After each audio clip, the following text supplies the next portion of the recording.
Okay, friends, the day is here. Ableton 12.2 is out, and I have a free gift for you. My name is Jeff Payor, and I've created the MiniSynth. It's a Max 9 device, which is compatible with Ableton 12.2, the new version, and also the Push 3 standalone with the new version. What does that mean? It's a Minimoog style synth that you can take with you anywhere that the Push 3 standalone can go. No need for those VSTs that you have to cart a laptop around for, and sometimes you don't have to cart around a big Eurorack rig like this, but you want to be able to perform with that lovely Minimoog type sound. So I'm going to do a quick demo of the push integration for my synthesizer today, and we're going to do a little game called Moog or Not Moog to start it off. But I wanted to mention that there's a promo. I'm going to give this synth away for the first, let's see, until the 23rd of June. There will be a promo code free for now. The synth is up on Gumroad for sale. After that, it'll be $25. So download it. Tell other people you think might be interested so they can get it for free and start messing around with it and having fun.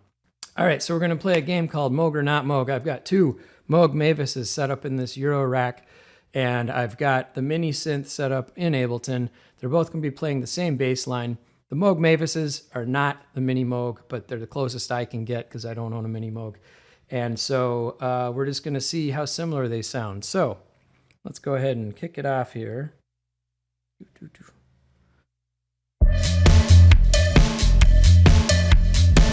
If you recognize this bass line and this beat, it's from LCD Sound System's song Yeah, parentheses Crash version, one of my favorite songs.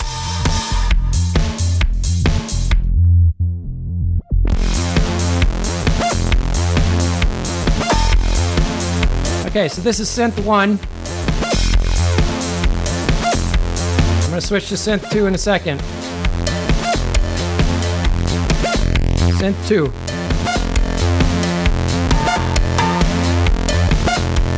And back to synth 1. 2. 1. 2.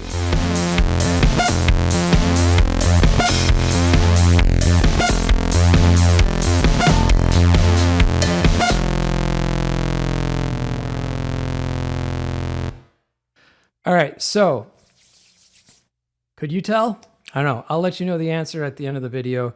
We'll do a quick demo. All right, what we're going to do now, we're going to walk through making a few different sounds with the push specifically here and the MiniSynth. We're going to make a bass sound, some kind of a pad sound, something we can use for an arpeggio, and then we're going to try to do a quick demo. All right, I'm adding the MiniSynth to the different tracks that I have set up for this demo. I have some auto filters and other things already in the tracks just so I can play around with them once we get to the point that we're going to try to make a song. All right, so there you hear it. This is what it comes in like, not very impressive. Kind of a nerdy, not very cool Atari sound, but with the Minimoog and similar synthesizers, where you get fun sounds is when you start to change the frequencies. So, real quick walkthrough of the screens. We've got a master page, oscillator 1, 2, 3 pages, filter, amp, flanger, and Haas, and reverb for our effects sections. So our filters have our ADSR for the filter and our contour and our resonance. So contour emphasis is what they call it, resonance, and then a cutoff. All right, we can also select between high pass and low pass. For our amp section, standard ADSR envelope, but we also have a feedback circuit like the original one where it sends some information, some sound back into the filter so that you can overload it and get some grit. All right, going back to the oscillators real quick with tune, nudge, which allows you to just make tiny adjustments to the tuning.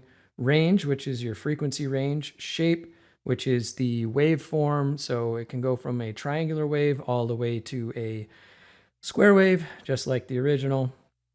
Well, and the original, it was a selector switch. And then there's gain for each oscillator as well. All right, oscillator 3 is a little bit special because it has this fixed parameter. where I can decouple it from the notes that are coming in and just drive it with a frequency that's dialed in manually, just like on an original. So on our master, we've got a master tune.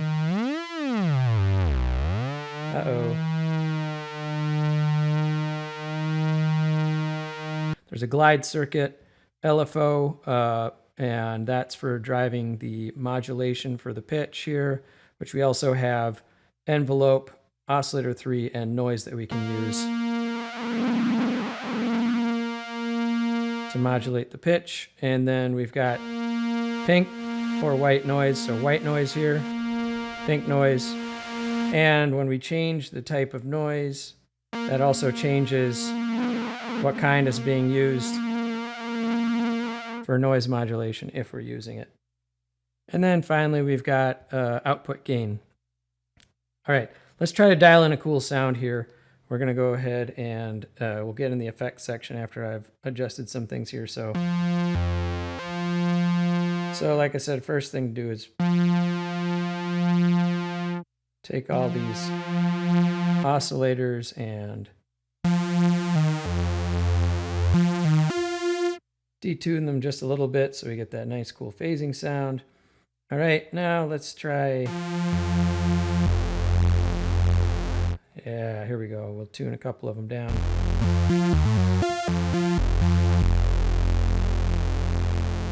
Maybe we'll do all three.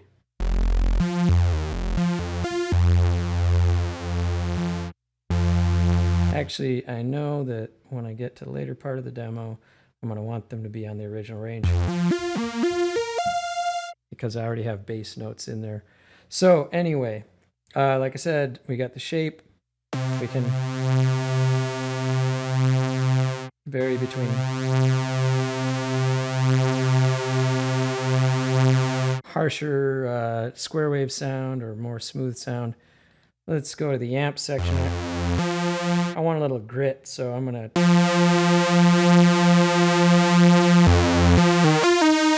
dial in a little bit of feedback. I'm actually going to do something else here. I'm going to turn the master down. I'm going to go to the oscillators. I'm just going to crank them all up. The highest they'll go is -4.5. That's so you don't blow your eardrums out because the cumulative amount is quite a bit. All right, and then we'll go back to the master and there we go. All right, this is starting to sound like a pretty legit bass. You can add your own effects in Ableton or, you know, external effects if you want. I built an effects section right into mine so that you don't have to if you don't want to, and I kind of picked them with what I thought worked really well for the synth. So we've got a flanger with these 4 controls.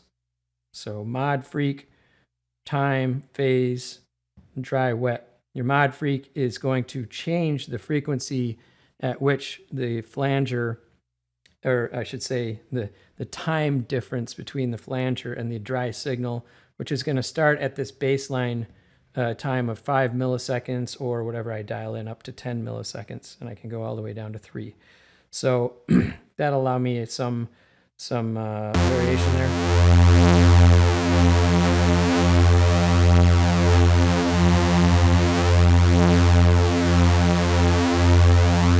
And then phase just adjusts the relationship between the two different sides. So I usually like to put them around 20%, so they're not too far out. And then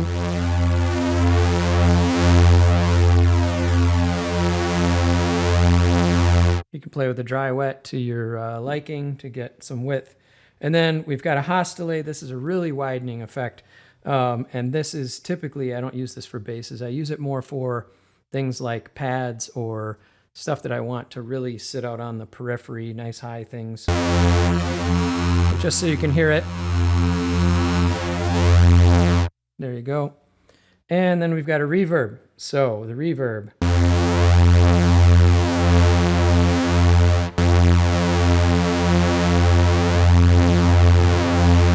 We got a distance, so distance from the virtual mic, size of the room, low pass frequency, high pass frequency, and a dry wet. With the dry wet, This is an insert effect, so I can effectively use it as also a bandpass filter for the whole synth if I wanted to.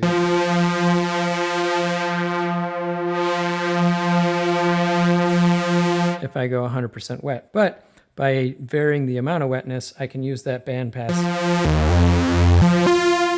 kind of effect in order to shape the sound a little bit. So you can sort of EQ it a little bit that way.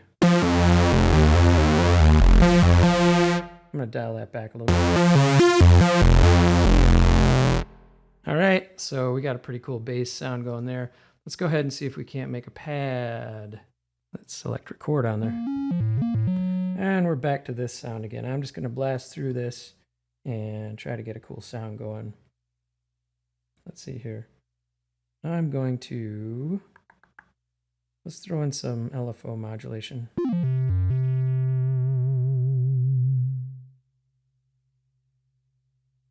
All right, cool. Oscillator 1, let's go ahead and nudge. I'm going to actually put this one up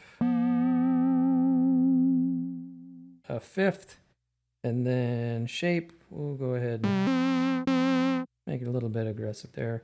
We're going to go way down on the shape, and I'm going to go down on the range.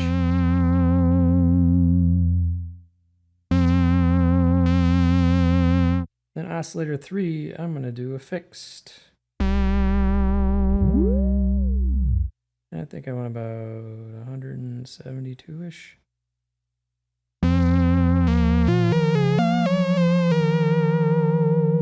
All right, cool, it's coming together. I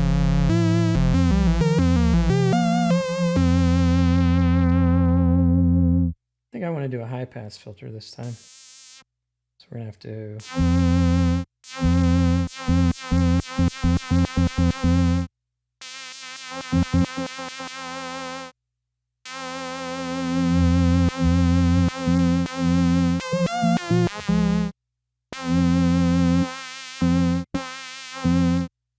Let's do some attack on the amp.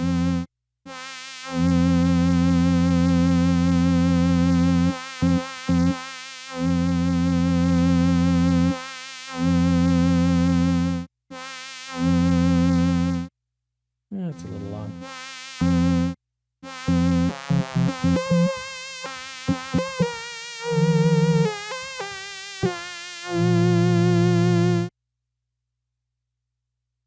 I'm going to do...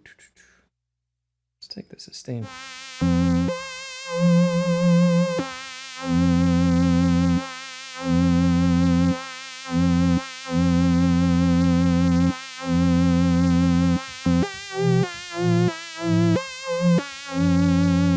All right, now let's have some fun with the effects.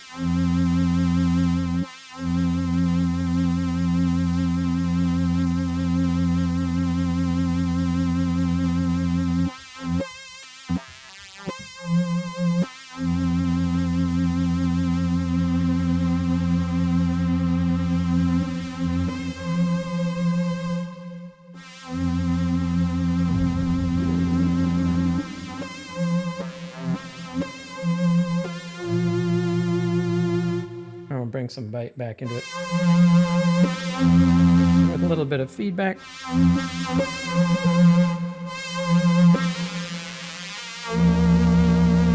All right, cool. That's kind of paddy, I guess. All right, let's try to make a little sort of demo lead type sound. This one has a arpeggiator on it, so I need to...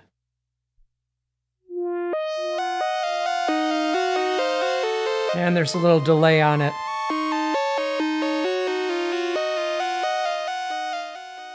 I'm going to turn it down a little bit.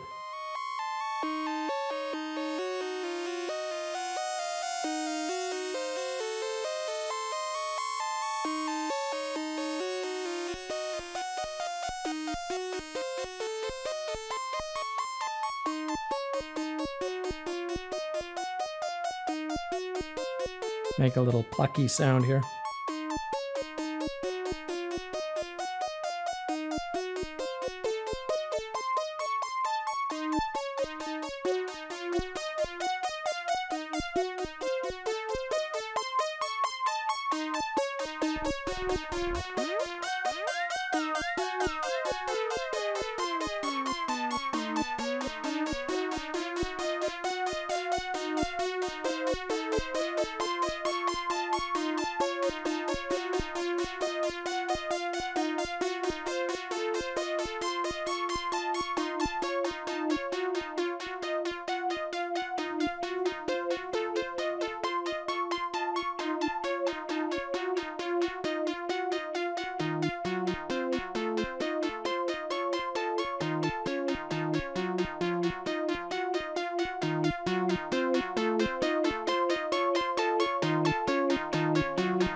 Noise modulation.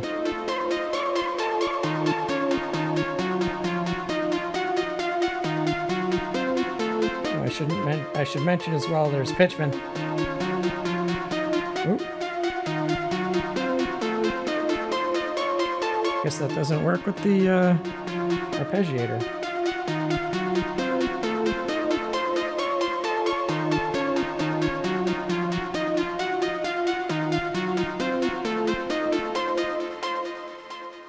All right, so we got these sounds set up. I want to try something real quick. There we go. So pitch bend works, just not with the arpeggiator.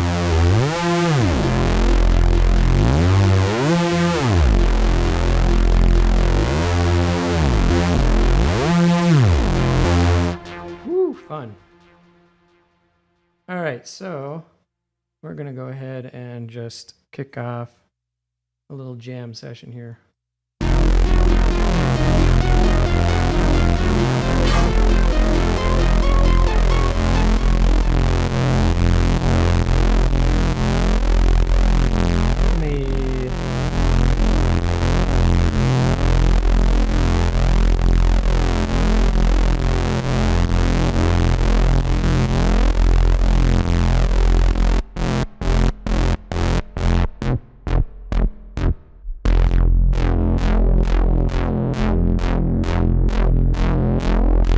Get a little more definition of that bass.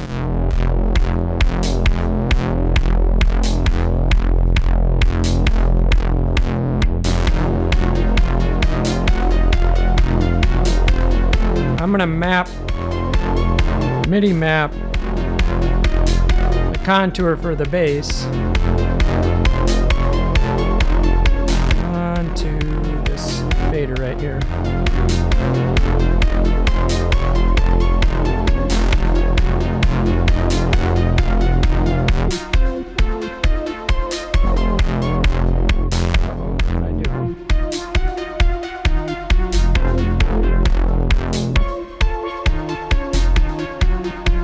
Huh. Oh. Somehow I bumped the mute.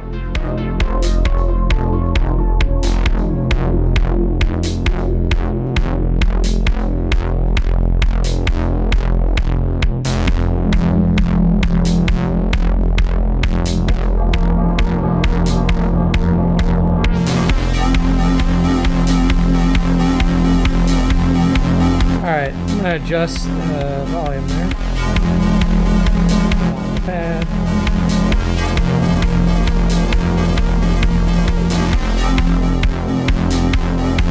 And I'm going to try something fun here too. I got this envelope follower set up. I'm going to map it to the shapes on the pad. So it'll change the waveforms.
Anyway, that was just a quick demo to give you a little idea.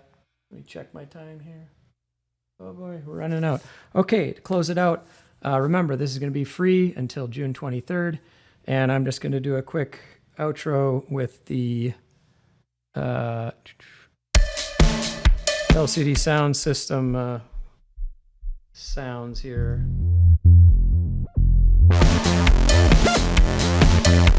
All right, so this is the MiniSynth. Oh, hold on. And there's the Mavis. Mavis is MiniSynth. And Mavis is.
Have a great day. I hope you enjoyed this synth. Peace out.